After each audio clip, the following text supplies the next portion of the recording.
추석이 지나자마자 민주당에서는 계엄설에 다시 불을 지피는 목소리가 나오고 있습니다.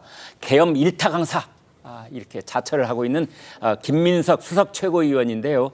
당에는 계엄령에 대응하기 위한 서울의 힘 팀 그런 기구가 있다고 그래요. 들어보겠습니다. 현재는 국민의 분노가 임계점에 달해 심리적 정권 교체가 시작된 초입 국면입니다. 박근혜 정부 당시 국정 지지도 20%대는 정권 붕괴 전조에 해당되었습니다. 계엄 문제는 비교적 명확한 일단락 단계로 가고 있습니다. 제도적 장치가 대단히 미비하다는 점 또한 확인되었습니다.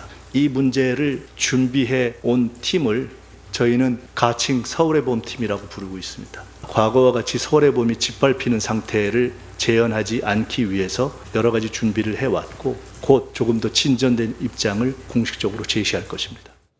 네, 박성민 최고위원께 서울의 봄팀 이제 김민석 최고가 저 말을 이제 꺼냈습니다. 공식화했는데 저런 당 기구가 실제로 있습니까?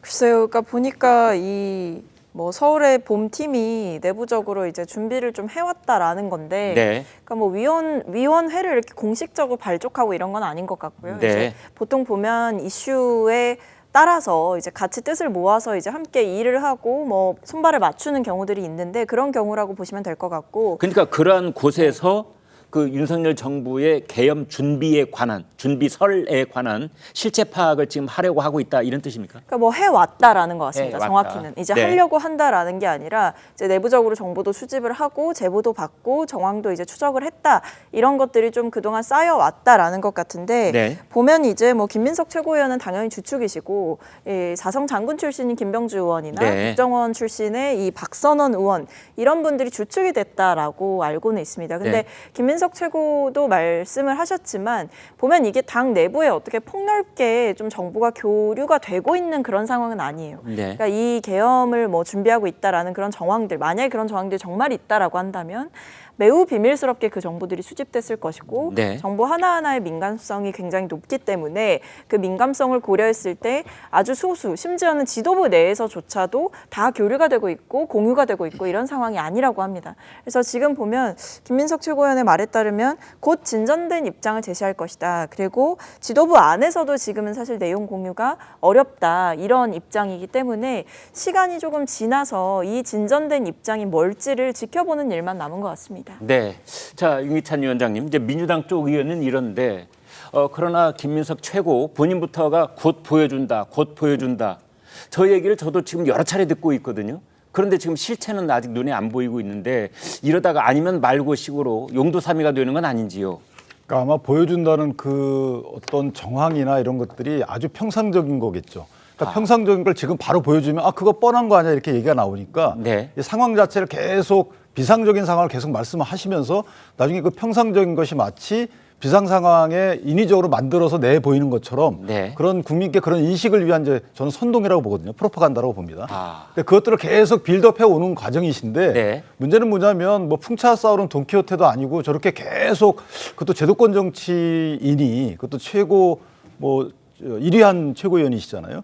이렇게 말씀하시는 게 과연 이게 온당한 것인지 어떤 징후도 없는데 저렇게 말씀 주시는 게 온당한 것인지에 대해서 개인적으로 굉장히 유감이고요. 그러니까 다만 지금 말씀 중에 유 위원장님 지금 하신 말씀을 제가 좀 쉽게 정리를 해본다면 대통령 하면 계엄이라는 단어가 떠오르도록 만들려고 하는 것이다. 이렇게 보시는 겁니까? 그러니까 서울의 봄이라는 게 어제도 보니까 영화를 다시 방송하더라고요. 네. 서울의 봄 저희가 떠오르는 것은 어쨌든 계엄, 네. 권력 창탈, 그리고 하나회 이런 것들이잖아요. 네. 그런 것들을 이미지화 해가지고 이걸 국민께 계속 예전 이미지를 불러오는 거예요. 예. 그런데 문제는 뭐냐면 지금 김민석 의원이 저렇게 하는 것이 어제 날짜로 왜 저렇게 하는지 목적이 나왔다라고 보는데 저는 이재명 대표가 이제 10월, 11월에 상당히 사법적 리스크가 현실화될 가능성이 있잖아요. 네. 그렇게 되면 당내에서 입지가 흔들릴 것이고 또는 이제 사법적 리스크에 대한 판결 전에 이분은 대통령 되실 분이기 때문에 사법부 판사들 입장에서 보면 함부로 재판하기 어렵다.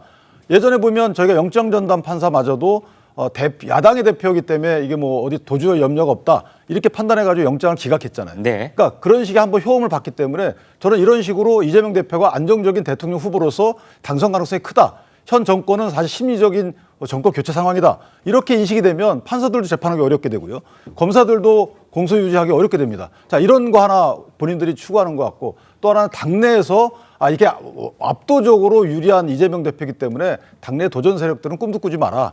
저는 이런 식의 어떤 당내 방탄 목적도 있지 않을까라는 생각합니다. 자, 이미 한 차례 정치권을 휩쓸고 지나갔던 김민석 수석 최고위원의 계엄 주장은 현실적이지 않다. 뭐 이런 주장이 지적이 있어 왔습니다. 차례로 들어보겠습니다.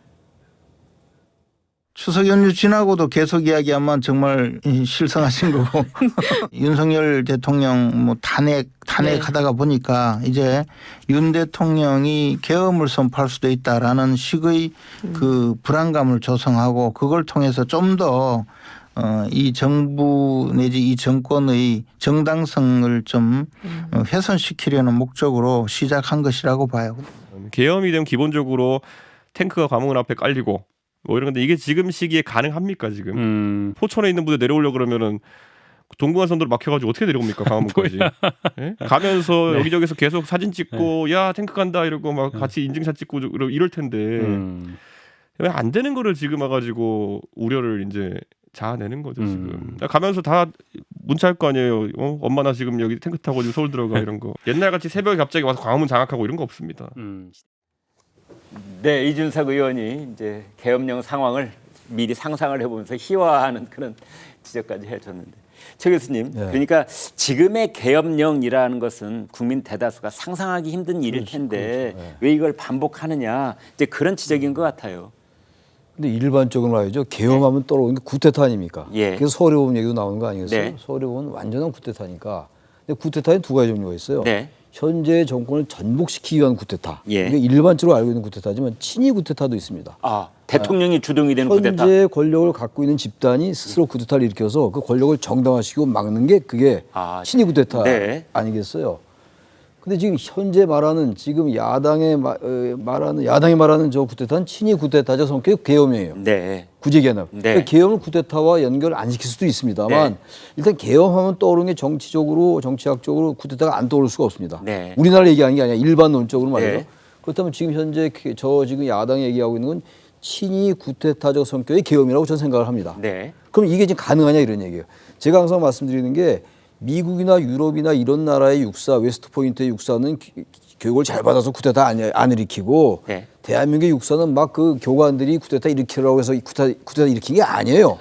그 나라의 경제 수준이라든지 중산층 수준, 네. 그 나라의 지성 이런 것들이 결합돼 가지고 그런 미국이나 유럽 나라들은 쿠데타가 안 일어났던 것이고 네.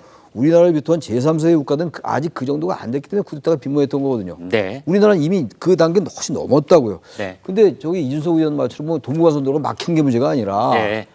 쿠데타가 가능하겠어요? 글쎄 모르겠어요. 정말 민주당이 아무런 근거 없이 저렇게 얘기를 하는 건지 네. 근거 없이 얘기하면 안 되는 건데 저런 얘기를 아무런 정보나 첩보 없이 얘기하지는 않을 것 같기도 하고 네. 추론에 말이에요. 추론상. 그렇다면 그걸 뭔가 얘기해야 되는 게 아닌가. 지금 서로 자꾸만 추석까지 또 지나는데 또 서울의 분위기를 또 하고 말이죠. 또 쿠데타 얘기 또 하고 이게 과연 적절한지 이거 국민들에게 이걸 밝혀야 될 것 같아요. 정말 이런 정보가 우리 있다. 우리나라 사정에서 정말 쿠데타가 말이 안 되는 거 아니 계엄령이 말이 안 되지만 그럼에도 불구하고 이런 게 있지 않냐고 얘기를 하든가 이래야죠. 저렇게 자꾸 얘기하면 어떡합니까? 군부를 때는. 이재명 대표가 여기 대해서는 뭔가 입장을 좀 내놔야 되는 것 아닙니까? 저 얘기해야 된다고 봐요. 네. 다른 거하고 달라서 예. 다른 부분들이야 정치적으로 과도하게 얘기할 수 있어요. 정치 공방이라는 차원에서 정치적 수사 차원에서 할 수 있습니다만 저 계엄은 어마어마한 거예요. 저 계엄은 완전 헌정을 사실상 중단시키는 거거든요. 네. 근데 저 정도는 당대표가 우리 이러이러해서 계엄을 얘기하는 것이다라고 얘기하든지 아니면 앞으로 이런 얘기 안 하겠다라고 둘 중에 하나를 해야 된다고 저는 생각합니다. 예. 네.